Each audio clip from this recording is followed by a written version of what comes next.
নমস্কার বন্ধুরা, শতরূপাস কিচেন চ্যানেলে আপনাদেরকে অনেক অনেক স্বাগত। আজকে আপনাদের সামনে আমি এই ডিমের কারিটা শেয়ার করব বলে চলে এসেছি। এটা দারুণ একটা রেসিপি আপনাদের সাথে শেয়ার করলাম। প্রথম থেকে শেষ অবধি আমার রান্নার চ্যানেলের সঙ্গে থাকুন, আশা করি আপনাদের ভালো লাগবে। আর যারা নতুন আছেন প্লিজ চ্যানেলটাকে সাবস্ক্রাইব করে আমার পাশে থাকবেন। প্রথমে ডিমগুলোকে সেদ্ধ করে একটু হলুদ মাখিয়ে নিয়েছি। কড়াতে তেল দিয়ে দেব।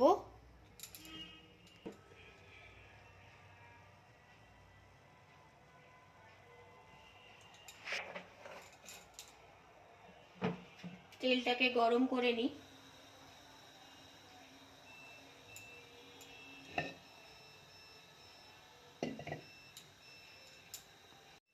তেল গরম হয়ে গেছে, ডিমগুলোকে দিয়ে দিচ্ছি। ডিমগুলোকে একটু চিড়ে চিড়ে নিয়েছি, না হলে তো ফেটে যায়।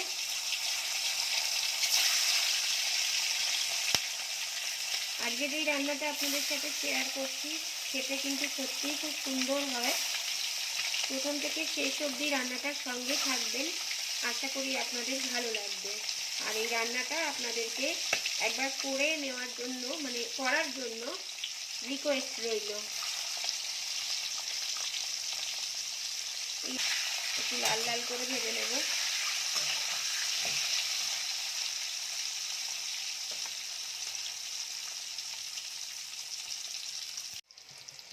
ডিমগুলো ভাজা হয়ে গেছে, এবার আমি তুলে নেব। লাল লাল করে ভেজে নিয়েছি।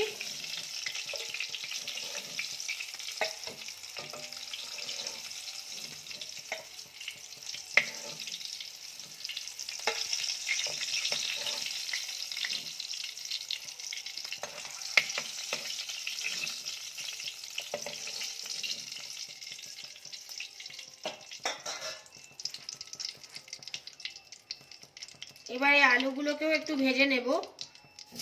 গোল গোল করে কেটে রাখা আলুগুলোকে ভালো করে ভেজে নেব।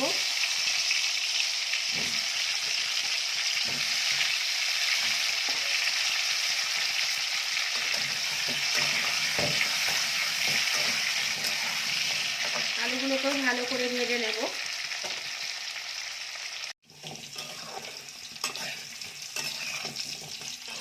আলুগুলোকে ভেজে নিয়েছি, এবার তুলে নেব।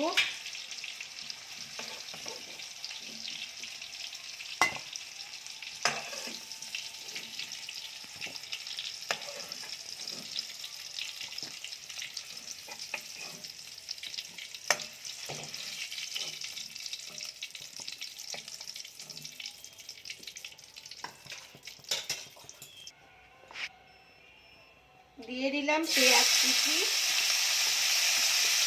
পেঁয়াজটাকে লাল লাল করে ভেজে নেব।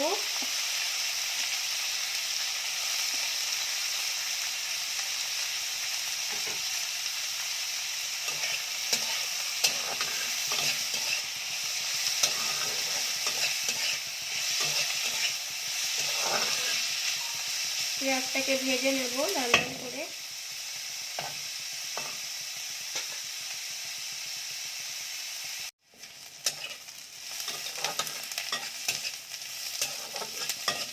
পেঁয়াজটা ভাজা হয়ে গেছে।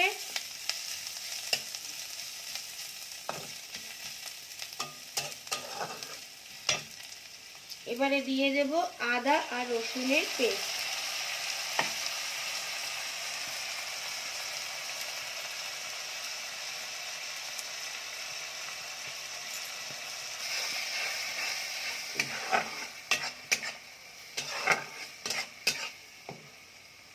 মশলাটাকে এবার 2-3 মিনিট ভেজে নেব, যাতে কাঁচা গন্ধটা চলে যায়। এই অবস্থাতেই আমি একটু জিরের গুঁড়ো দিয়ে দেব। বেশি না, একদমই অল্প দিলাম। কালারটা ভালো আসার জন্য অল্প করে চিনি দিয়ে দিলাম। স্বাদ মতো নুন,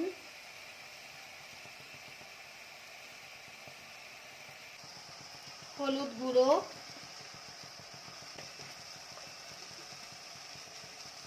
লাল লঙ্কার গুঁড়ো,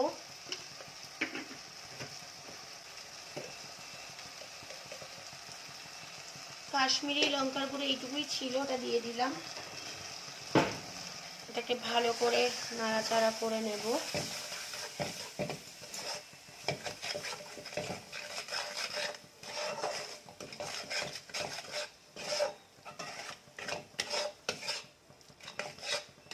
মশলাটাকে ভালো করে একটু নাড়াচাড়া করে নিচ্ছি যাতে কাঁচা গন্ধটা চলে যায়।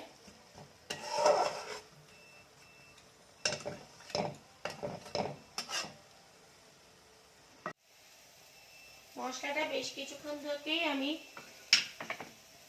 করে নিয়েছি।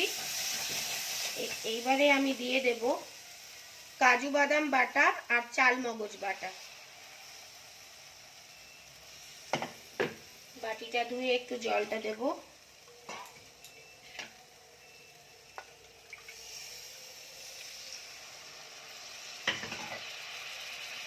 কাজু বাদামের কাঁচা গন্ধটা চলে যাওয়ার জন্য এটাকেও বেশ কিছুক্ষণ একটু নাড়াচাড়া করে নেব, 2-3 মিনিট মতো।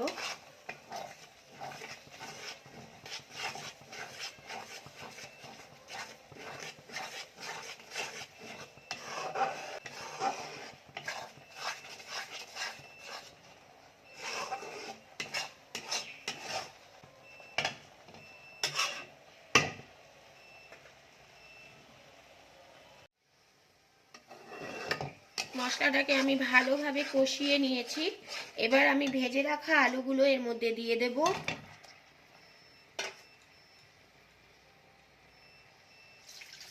দিয়ে দিচ্ছি।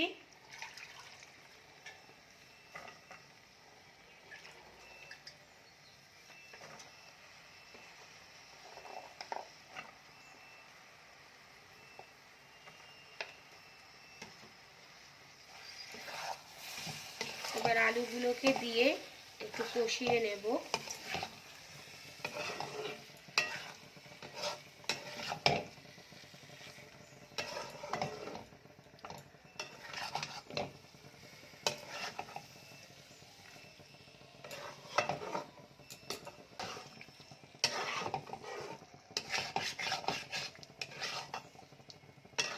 এবার এটাকে একটু ঢেকে ঢেকে আমি অল্প আঁচে কষিয়ে নেব আলুটাকে।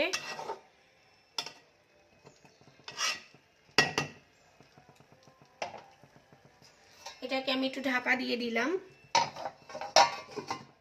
বেশ কিছুক্ষণ পরে একটু দেখে নেব।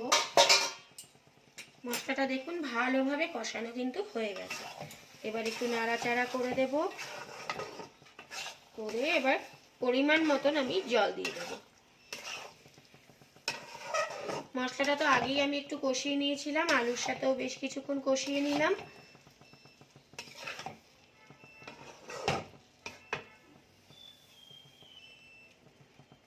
পরিমাণ মতন জল দিয়ে দেব।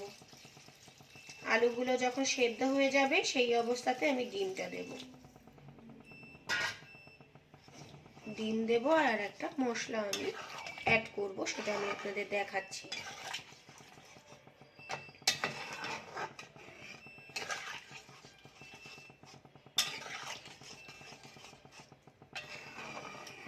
খুব ভালো করে কিন্তু ডিমের মশলাটাকে আমি কষিয়ে নিয়েছি। যত কষাবেন রান্না তত কিন্তু খাবারের টেস্টটা কিন্তু খুব ভালো আসে। এইভাবে আমি এটাকে ঢাকা দিয়ে দেব আলুটাকে সেদ্ধ হওয়ার জন্য।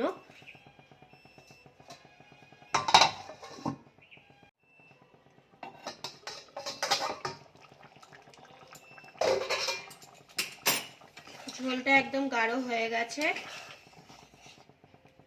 আলুগুলো সেদ্ধ হয়ে গেছে। হ্যাঁ, সেদ্ধ হয়ে গেছে,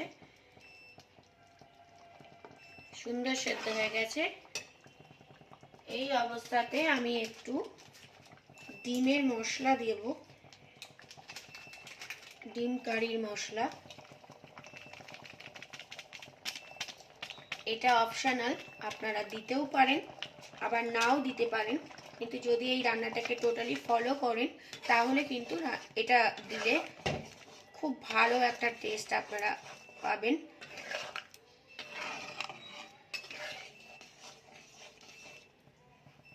এমনিতে খুব সুন্দর গন্ধ ছেড়েছিল, আবার এটা দেওয়ার পরেও কিন্তু দারুণ স্মেলটা ছাড়ছে।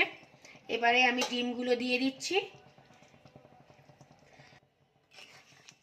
ডিমগুলো সব দিয়ে দিয়েছি। এটাকে কিছুক্ষণ একটু রাখবো যাতে ডিমের মধ্যে মশলাগুলো ঢোকে, তারপর নামাবো। তার আগে একটু ধনেপাতা দিয়ে দেব।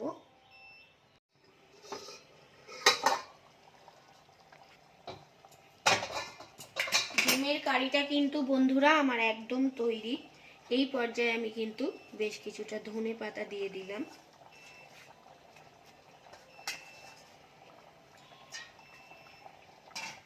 এইভাবে রান্নাটা আপনাদের সামনে আমি প্রথম থেকে শেষ অবধি শেয়ার করলাম।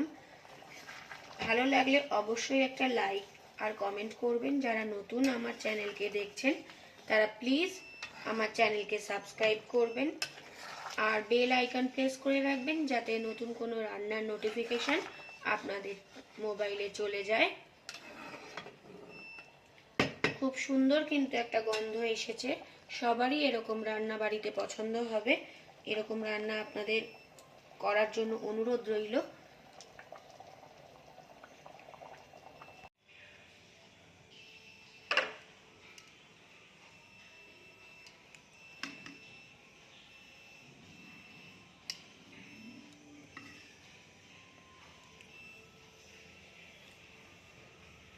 প্রথম থেকে শেষ অবধি আমার রান্নার সঙ্গে থাকার জন্য আপনাদেরকে অসংখ্য ধন্যবাদ। আপনারা ভালো থাকবেন, সুস্থ থাকবেন আর এইভাবে রান্না করার জন্য রিকোয়েস্ট রইল। তো দেখা হচ্ছে আবার অন্য কোনো ভিডিওতে।